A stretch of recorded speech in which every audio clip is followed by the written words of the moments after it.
જય શ્રી કૃષ્ણ બેનો, જય સ્વામિનારાયણ।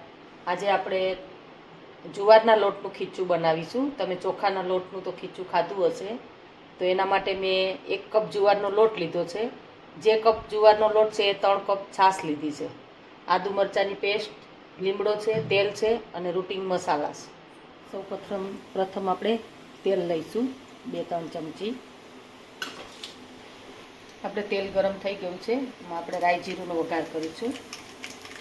થોડી હિંગ લઈશું, મીઠા લીમડાના પાન છે અને 1 ચમચી આદુ મરચાંની પેસ્ટ।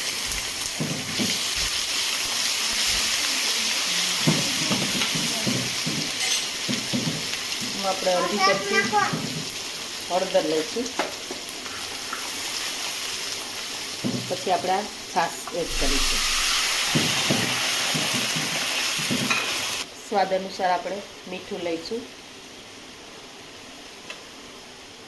1 ચમચી ધાણા જીરું પાવડર। આપણે લીલું મરચું નાખ્યું એટલે લાલ મરચું નથી લેવાનું।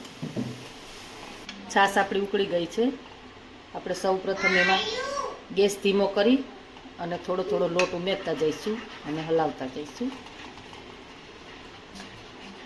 છાશ આપણે ખાટી જ લેવાની છે, એટલે ખાટું ખીચું આપણું સરસ થશે।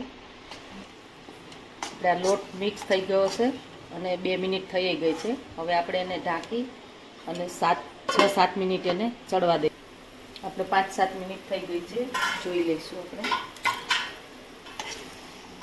ખીચું આપણું જો પેનથી છૂટું પડી ગયું છે અને જુવારનો લોટ બાળકો માટે પણ ખૂબ સરસ છે। અત્યારે તમે ચોમાસાની સિઝન છે તો ચોક્કસથી ટ્રાય કરજો।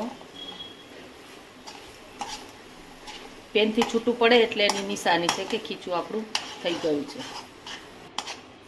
આપણે ખીચું થઈ ગયું છે, એને આપણે વાટકીની અંદર મેં તેલ લગાવ્યું છે। તેલ લગાવી અને આપણે લીમડાના પાન મૂકીશું, લાલ મરચું,